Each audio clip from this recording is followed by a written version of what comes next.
What is up, survivors? For today's 101, we're actually going over part of a mod that's pretty commonly used, and that is the Mutator. So the Mutator is used in S Plus and in SS mods. If you're running modded Ark, you're probably using one of these two, but we wanted to go over it and just kind of talk about the features and exactly how they work. So we have a bunch of Mutators here, and you'll be able to build them with, like I said, SS or S Plus. These are the SS variants. It's really pretty much the same thing between the two mods, actually, but we're just going to kind of breeze over and talk about how exactly they work. Now, I have a bunch of them here. You don't need to make this many.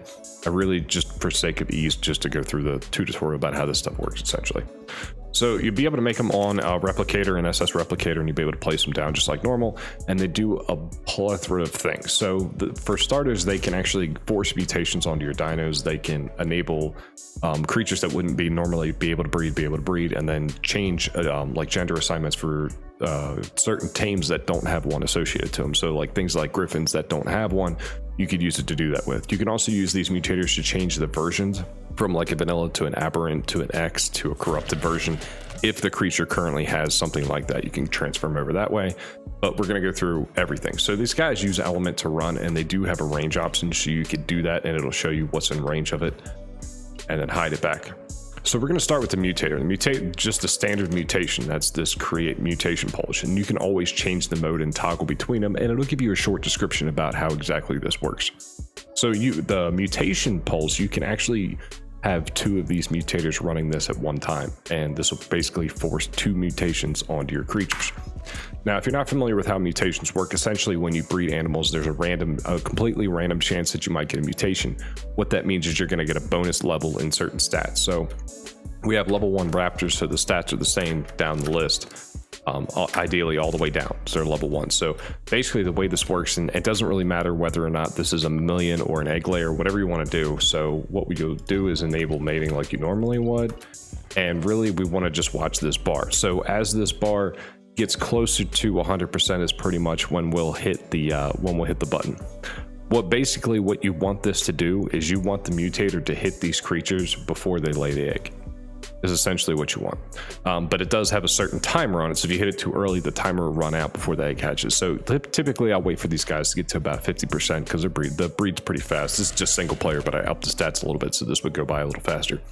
But essentially when this gets up to about, like I said, about 50%, we'll hit the mutator and pretty much show you how that works. So a couple key things to note when you're doing the mutation pulse, just for mutations on here. Mutated creatures won't be able to move. They'll be stuck in place for a certain amount of time. They won't be able to move. So you won't be able to like move them in and out and around and things like that. And again, they'll have a timer and an icon above their head. So we're getting close to that time now. I'm just going to go ahead and hit it now. You'll see it charge up, and then it'll pulse out, and we see that 1 out of 2. That's what I mean. You can actually have 2 of these going at one time to guarantee 2 mutations. Now, mutations are randomly allocated to a stat, so you're not necessarily guaranteed which stat this is going to get the mutation in. You just guaranteed that it's going to get a mutation, and we're sitting at about 60% now, so we got a little bit of time to kill. Anywho, that's how that will work. The egg will hatch. You'll hatch the egg, and we'll hatch the egg here so you can see that, and it'll have a random mutation. We can check to see which one it is. It doesn't guarantee that it won't get one in like a wasted stat that doesn't make any sense, like movement speed, something like that. Those can happen. Animals that don't have an oxygen could technically get an oxygen mutation. It doesn't seem to work itself out that way. But this is just a basic way of forcing the mutations rather than just breeding the animals back to back to back and just praying or hoping that you get one. So anyhow, and they do have a cooldown. Obviously it's like a 5-minute cooldown when that starts. So watch that one as well. So we got our fertilized egg right here. And what I will do, drop this guy right here. This is going to take a little bit of time. I'm going to drop some of this other stuff on my inventory, but essentially that's how it works. It's pretty cut and dry with this. Well, like I said, you can stack this up to 2, and anything in the area gets mutated. So with like a mammalian thing, you would want to hit them before they have the birth. So let them go through the full gestation thing, and when the gestation meter gets all the way almost done, that's when you want to hit it for those guys. Essentially, that'd be the best time to hit it anyway. Looks like we're getting a little bit closer. It's getting there slowly. Probably should have cranked up the egg incubation just for the sake of this video, but while it's going, we can double check on a couple of other things too. The next one, and again, you can swap through these things. I was just making my life a little bit easier. This does a gender swap, so it swaps them from male to female or female to male. So let's say you had, I don't know, if you were breeding mass dinos and you had 6 males and 1 female, it's going to take forever. But if you bounce it the other way with Ark breeding, you could breed that 1 male with all the females and have more dinos quickly. So more efficient is pretty much where it's at. Or let's say you had 2 males or 2 females, you wanted to breed them, but the stats weren't quite you wanted to breed them for the stats, but you obviously couldn't. So you could cryopod 1 and drop the other one down, and then do that mutation pulse, and it'll change the gender on the creatures. And I'll show you that in just a second. Just want to check the, yeah, okay. So we're gonna hit this guy. It'll do the same thing. So we got the male right here for right now.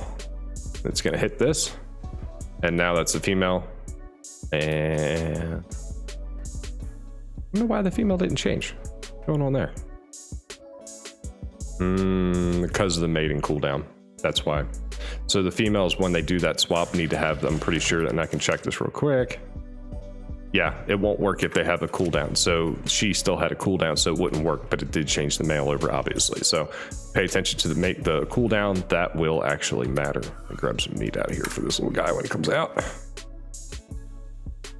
And I just want to pull him out just so we can check the mutated stat is essentially what I want to look at. What's up, buddy? All right. Nope. Come here. Boink. And as you can see, it's a level 3 instead of being a level 1. And it looks like we actually got a health mutation with this one. And we can still do the show ancestry. And it does, yeah, it looks like it shows up on the matrilineal side. Not that it really matters with this because the stats were the same, but it looks like it was the health mutation. So if we put this little guy, he should already be on follow.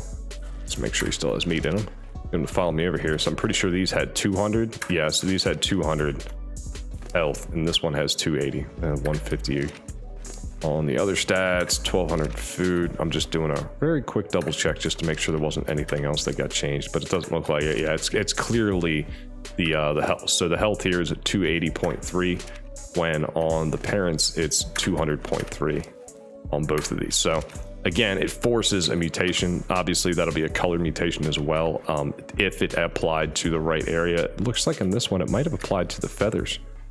Yeah, he's got like a yellow feather tip, and neither one of them have really yellow on. Well, maybe you kind of do. No, definitely look brighter. So again, you'll get the color mutation as well. So pretty straightforward. Throw this guy out here because he's going to matter in a second, and we're just going to cryopod this little guy. All right, so those are the first 2, and again, these all have cooldowns. So the first one we talked about just does the mutations on the dinos to force the mutation. Second one does the gender swap to swap the genders. The next one what we're going to use is the gender assignment. What this does is assigns random creatures that don't have a gender, like the griffin, gives them a random gender. Now, all these things can stack. So essentially, we could have 2 griffins. We could put them both down. We could hit this gender assignment thing, which would assign them both a gender. But let's say it does it random, right? So let's say it does 2 male griffins. Well, then we can move 1 griffin out of the range of these mutators and hit the gender swap one again to swap 1 to male. So then we have a male and female. So these things stack on top of each other. So it definitely behooves you to have a few of them.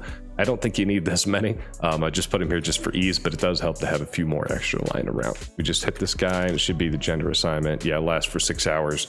This is basically just used for breeding purposes, really why you're doing this, more or less. Oh, and also it doesn't affect like mechs or things like that. So let's hit this guy. We'll charge up. Should see the wave. Yep, there it goes. So it shouldn't affect these guys because they already have genders. Now we have a male griffin. But like I said, we could combine this with this other one and then maybe swap it over to a female if we needed to swap it to a female. The next one is to allow for breeding. So what this does is enables creatures that can't normally be bred to be bred. Now there's a couple things it doesn't work on: Reapers, Mechs, Corrupted Dinos, Feroxes that are if they're in the large form. Now the way that this works is none of them will lay eggs. So if you use this on any creatures, they're going to have like a gestation sort of thing. This will work on a lot of different creatures that, like I said, don't normally breed. So things like rock golems and griffins, you can actually breed them this way if you want to. For a while there, it was the go-to way to breed insects too, but Ark actually put that update out so you can do that normally.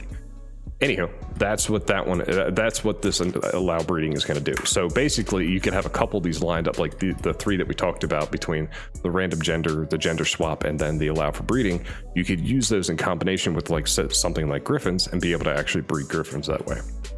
And they'll work just like normal breeds work. They'll come out, you'll feed them, imprint them, all that good stuff. Going over, this is an age freeze one. So what this does is it affects the creatures that are not at full growth, and it freezes their age, and it means that they won't eat like nearly as often. So you can just legitimately stop them from aging.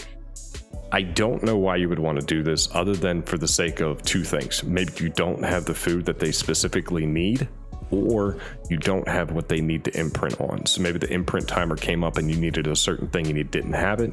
You could freeze them like this and then go get it, and you wouldn't have to worry about it. So this option is pretty good for those reasons. Honestly though, if you're running certain mods, it would just be just as easy to cryopod, or if you're using dino storage mod, you could soul trap them and things like that. So I don't know how often you're going to be using this one, but it is an option. It is here. Next one is the next few actually just do like standard like skin swaps basically. So this one corrupts one nearby non-aberrant creature to an X dino. So this is the corruption pulse, this is the aberrant pulse, and this is the X pulse. Now actually I think that's a typo on the corrupted one. Yeah, so basically what this does is it transfers the creature to a corrupted version.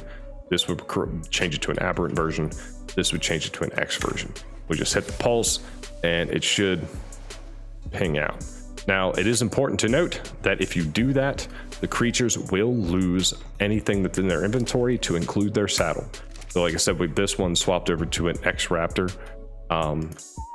mainly because she didn't have the cooldown. This one did not swap because we still have a cooldown on the mating thing, so it needs to be down to 0. This is a permanent swap, so you get the X creature benefits, and you, like I said, if it has a corrupted version. Now obviously the Griffin didn't change because there is no such thing as an X Griffin, so it won't make anything an X creature. It would simply make the things that already had the capability to be an X creature an X creature.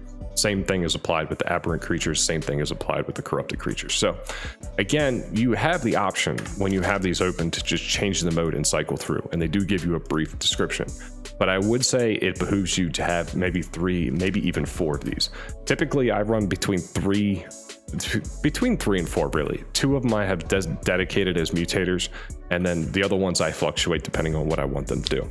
Mutators are an awesome way to just make things a little bit streamlined for you, especially when it would come down to breeding in the game. Breeding in Ark can be incredibly intricate, and you can go really far down the rabbit hole with it. It can also be incredibly time consuming as well, and in much like SS and S Plus fashion, it tends to make a lot of these overly tedious things a little bit easier, and that's pretty much how it works. So that is pretty much the Mutator in a nutshell. It's not too terribly more to it than that. Obviously these guys run off tech power, off a tech generator, and they require element to use every time you use them. It's going to cost you 10 element. Now this is all subject to what's in your INIs. You might be able to change that so it's not using 10 element every time it does it, but it will use that when it does that. But that's it, guys. That's the Mutator. One of our community members mentioned that they wanted sort of one-on-one on this, and I figured, sure, why not? Let's talk about it. It's a mod that SS and S Plus are mods that are pretty commonly used in the Ark universe, and SS is definitely one that we always use on our community servers as well. So I figured, let's do it. Let's shoot a small video on it and talk about how to work it. So if you liked the video, hit that like button, hit that sub button, guys. Thanks again. I will see you on the next one.